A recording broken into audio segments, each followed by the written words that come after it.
হচ্ছে আপনার এই যে ডক্টর ইউনূসের কারণে এবং জামাত ইসলামী আর এনসিপির কারণে হয়েছে, না হলে তারা এত সাহস পেত না। আজকে আপনি দেখেন সব জায়গায় কিন্তু জামাত ইসলামী আছে গণভোট নিয়ে আন্দোলন করতেছে, কোথায়? শাহবাগে না কোথায় যেন দেখলাম, ঠিক আছে। তারা আজকে থাকবে মাঠে। এনসিপি কোথায়? আজকে কি আপনি কোনো এনসিপির কোনো নেতাকর্মীকে মাঠে দেখছেন না। একমাত্র আওয়ামী লীগকে ঠেকাচ্ছে বিএনপি। এই যে মাদারীপুরে, ফরিদপুরে দেখলাম যে আওয়ামী লীগ গাছ ফালিয়ে তারপর অস্ত্রশস্ত্র নিয়ে মহড়া দিচ্ছে, এগুলো ঠেকাচ্ছে কি? একমাত্র বিএনপি মাঠে আছে। বিএনপি ছাড়া কেউ মাঠে নেই। এই অথর্ব ইউনূস সরকার কোনো কিছু যে পারবে না আজকে মানে বোঝা হয়ে গেছে। আজকে দেখছেন সব জায়গায় যে লকডাউন ডেকেছে, ইউনূস সরকার কি জানতো না? জানতো, কিন্তু আছে কোথাও কোনো পুলিশ আছে, আর্মি আছে? মাঠে নেই। এই যে সর্বাত্মক যে সাহস পেয়েছে, এটা একমাত্র ইউনূসের কারণে পেয়েছে। আর জামাত প্রথম থেকে আওয়ামী লীগ কাশকাটা দিয়ে রেখেছে, এরা কখনোই আওয়ামী লীগের বিরুদ্ধে যায় না। আজকে আপনি কি দেখছেন কোথাও যে জামাত একটা মিছিল করেছে আওয়ামী লীগের বিরুদ্ধে?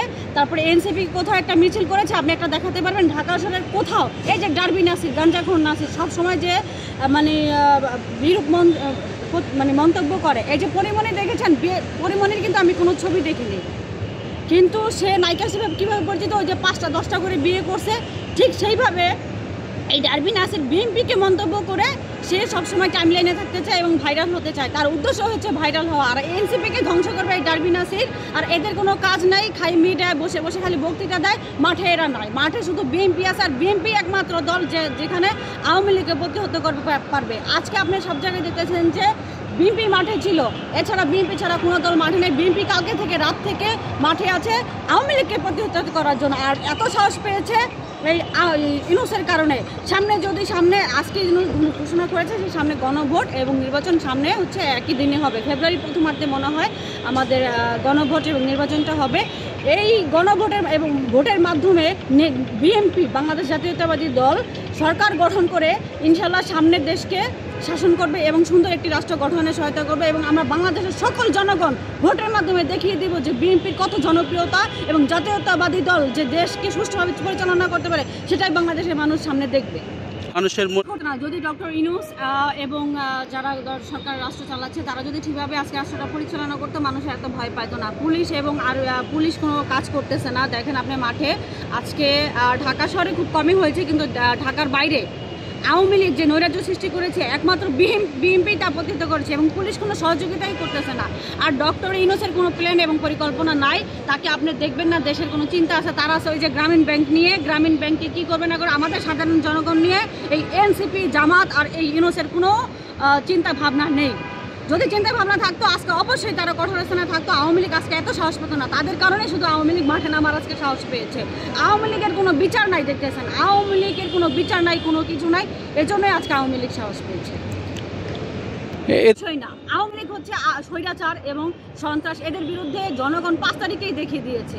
এদেরকে জনগণ বয়কট করেছে এবং এখনও রাস্তায় থেকে জনসাধারণ রাস্তায় থেকে এদেরকে এবং সামনে নির্বাচনের মাধ্যমে এদেরকে বয়কট করে জনগণ দেখিয়ে দিবে যে জনগণ জাতীয়তাবাদী দলের সাথে সবসময় ছিল, আছে এবং ভবিষ্যতে থাকবে। আমি দেখতেছি যে জামাত আর এনসিপি জনগণের কোনো সমর্থনই নেই এবং তারা দেশকে কখনোই ভালোবাসে না।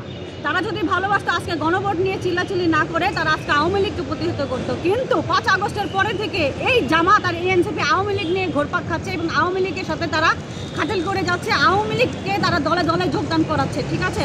তারা আওয়ামী লীগের বিরুদ্ধে কোথাও আপনি দেখবেন, কোথাও এই যে 5 আগস্টের পরে বিএনপি ছাড়া জামাত এবং এনসিপি কোথাও কি কোনো আওয়ামী লীগের বিরুদ্ধে একটা মামলা পর্যন্ত করেছে না একটা মিছিল বের করেছে? কালকে দেখেন আমরা দেখলাম যে ভিডিওতে দেখলাম হাসনাত আব্দুল্লাহ ঢাকা বিশ্ববিদ্যালয় টিসিতে নাকি ককটেল বিস্ফোরণ করেছে।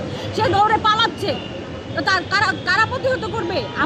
আমরা বিএনপি মাঠে নেমেছি, আমরা প্রতিহত করতেছি। তারা ভয় পালাচ্ছে, কিন্তু দেখবেন না যে মিডিয়ায় খালি চোরের মায়ের বড় গলা। তারা মিডিয়ায় বলতেছে আমরা আওয়ামী লীগকে হ্যান করেঙ্গা ত্যান করেঙ্গা, কিন্তু মাঠে তো তারা নাই। মাঠে আপনি তো বলেন তো আজকে কোথায় তারা ছিল? কোথায় আজকে একটা মিছিল করে জামাত আজকে গণভোট নিয়ে যে চিল্লাচিল্লি করতেছে, তাদের কি করা উচিত ছিল? তাদেরকে উচিত ছিল এখন আওয়ামী লীগকে, স্বৈরাচারকে প্রতিহত করা। সেটা তারা না করে গণভোটের মাধ্যমে তারা জানে যে তাদের এই নির্বাচনী মাঠে তাদের ভোট নেই, জামাত সামনে ক্ষমতায় আসতে পারবে না। তাই এই এনসিপি মিলে এখন যে তারা ক্ষমতা সাধভোগ করতেছে, এনসিপি জামাত মিলে চাইতেছে নির্বাচনটা পিছাক। কিন্তু আমরা সাধারণ জনগণ চাই দেশের শান্তি। নির্বাচনের মাধ্যমে দেশের শান্তি আসবে। একটি নির্বাচিত সরকার দেশের সকল সমস্যার সমাধান করতে পারবে। আজকে দেখেন রাস্তা শেষ হয়ে পড়ে, কালকে রাস্তা বন্ধ হয়ে যায়। দেশের অর্থনীতি তো এমনিই অবস্থা খারাপ, মানুষ আজকে ভয় পাচ্ছে। আজকে দেখেন রাস্তাঘাট অর্ধেক খালি, কেন বের হচ্ছে? কারণ তারা তাদের একটা সম্বল নিয়ে বের হবে গাড়ি। আজকে যদি কারো গাড়ি পুড়িয়ে দেয়, ওই লোকটা ওই গাড়ির জরিমানা বা টাকা কোথায় পাবে? তার জীবনের সব সঞ্চয় করে সে এই গাড়িটা কিনেছে, একটা গাড়ি যদি পুড়িয়ে দেয়, এই কারণে মানুষ আজকে একটু আতঙ্কিত ভয়ে, কারণ এই ইনু সরকার ঠিকমতো আমাদের দেশটাকে পরিচালনা করতে পারতেছে না। আমরা চাই এই ইনু সরকার সামনের জানুয়ারিতে একটা সুন্দর এবং শ্রেষ্ঠ একটা নির্বাচন দিয়ে তিনি এই দেশ থেকে বিদায়, এই থেকে বিদায় হোক সে।